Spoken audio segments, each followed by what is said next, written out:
Hello everybody, and welcome back to our quick look, this time at the Warrior. The Warrior is the most diverse profession right now because of the huge weapon choices and diverse abilities.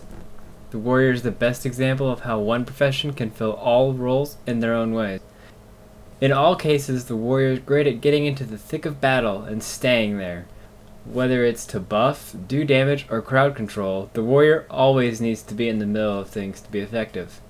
I recommend this profession to all new players and people that just want to have fun causing destruction. Warriors are good against Rangers, Necromancers, Guardians, and Elementalists. Rangers have little crowd control and have almost no way to escape a Warrior with a hammer. If the Warrior's damage is even decent, the Ranger could not do a thing to survive. Against Necromancers, Warriors have many different healing abilities on short cooldowns, allowing them to heal back the constant damage a Necromancer dishes out, while still being able to chunk their health bar down quickly. Necromancers have a lot of health though and can escape very well, so they can still kite you around for a while, so beware of reinforcements. Guardians don't have enough damage to take on a Warrior, even though they are both evenly matched on crowd control abilities.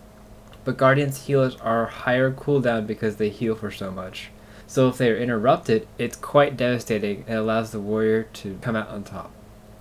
Elementalists usually have to get up close to do damage, so just smash them with a hammer and burst them down. They don't have enough escapes for the amount of crowd control a Warrior can dish out, so they're boned if they try to get near you and should be your first target in a team fight. But let's get down to how the Warrior fills out all roles properly.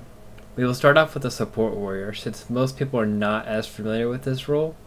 First off, it's about being tanky enough to stay alive to help everyone out as long as possible. Maybe even hold the focus of the enemies as you buff your team to destroy their targets. You also have to focus on what buffs you want to give your team. Does your team need more defense or offense? Those can really affect which banners or shouts you use. You also need to decide which abilities you will use more. If you have more shouts than banners, make sure you take the trait that heals allies with every shout. Or if it's the opposite, take the trait that applies regeneration bonuses to every banner. That goes for the elite banner too, so keep that in mind. I personally like shouts more because they have such a short cooldown, but I guess that's because banners have a long duration. So being able to pick the right moments to use your banners will be a big factor in choosing the right abilities. For your weapons, I like the hammer so you can run into battle and interrupt everyone. It really grabs their attention and puts focus on you, which is a good thing. For you League of Legends players, think of yourself as Taric. Not a tank, but tanky enough. And not as fabulous, of course. The other weapon set I would pick is Mace Warhorn.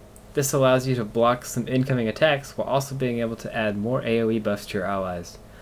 Also, the speed boost might help if you need to get away eventually. Next up we have the Warrior Bolted to the Ground build. This is for getting on a point and staying on that point forever. This build will have you stunning, dazing, interrupting, and knocking down everyone while being able to block incoming damage and heal 3 different ways. This build might take a while to get used to all the short cooldown rotations, but with practice, you will be an immovable object. For weapons, I took Hammer, because I love the hammer, and Mace Shield for all the blocking and stunning skills. I'm not entirely sure yet, but I think the Stomp is better than Endure Pain. They're very different ways to not take damage, so try them both and see which one you like more. And saving the best for last, we have the Blender build. This part of the Warrior has been the terror of all beta weekends. A burst damage so terrifying, putting points in Vitality and Toughness have become mandatory for any other classes to have a fighting chance. With the 100% crit chance sigil and a bit of practice, a Warrior can always open up with a 9 to 11k damage 100 blades before the fight even begins. And while waiting for that cooldown, they can switch to Axe Shield for more burst or a chance to block the enemy's attempt at burst damage. I added Endure Pain as a last ability, but you might like Shake It Off instead. This build is a straightforward burst and try not to die build. It does too much damage at the moment, so we'll see if it gets nerfed or not. But for now, Warrior will always be the terror of the battlefield. Alright everybody, that about does it for the quick look at the Warrior. I really like how this profession turned out. It is a great example of what I would like all professions to be eventually. They should be able to fill each role in a special way that keeps them unique and necessary in certain team compositions and situations. But for now, that just means warriors are almost needed in every team because they always fit in somewhere, unlike most other classes. I hope you guys enjoyed this video. If you did, please feel free to click the subscribe button below for more information on upcoming videos. Thank you everybody, and I'll see you next time.